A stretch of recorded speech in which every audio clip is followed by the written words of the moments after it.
My name is Tushime Randamo. I'm found or CEO of the Go Talent Rwanda Creative Art and Entertainment Activities. We prepare we host 2 camps on May and December.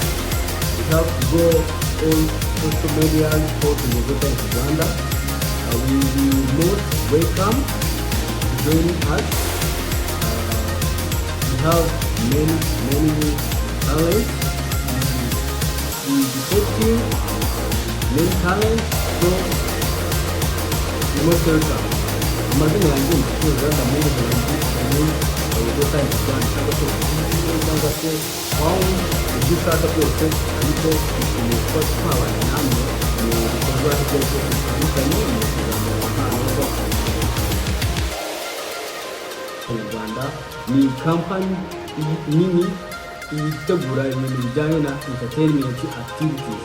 So twishimiye rero ku bantu baduha ibitekerezo batuba hafi igihe twateguye, ubwo tubategurira inshuro ebyiri mu kwezi kwa gatanu ndetse no mu kwezi kwa cumi n'abiri.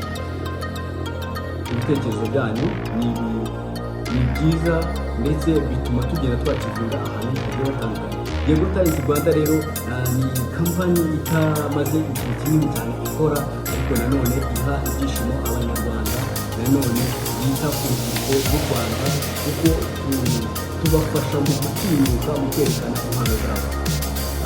Rero icyifuzo cyacu ni uko buri wese ashobora kukibonamo. Ese ni gute ushobora kubyaza umusaruro impano yawe ariko nanone hakagira mesaje usiga muri bagenzi bawe? Ni niyo mpamvu rero buri mwaka dutanga topi ikorwaho buri mpano tukayibaha bakazikopinga kugira ngo n'ejo cyangwa se n'abantu bose bari burebe igihangano cyawe hari mesaje bazasigarana. Bivuze ngo rero buri umwe wese aremewe kukiganira ko nta mupaka. Ushobora kandi kudukurikira kuri social media zacu ukaduha ibitekerezo, haba YouTube, haba Instagram, haba Twitter, haba TikTok, hose ni Go Talent Rwanda. Go Talent Rwanda kandi nanone yaturutse ku bantu babiri, ubwo twicaye turimo gutekereza ese ni iki dushobora gukora mu bijyanye n'imyidagaduro bikatuzamura impano zacu. Kandi igitekerezo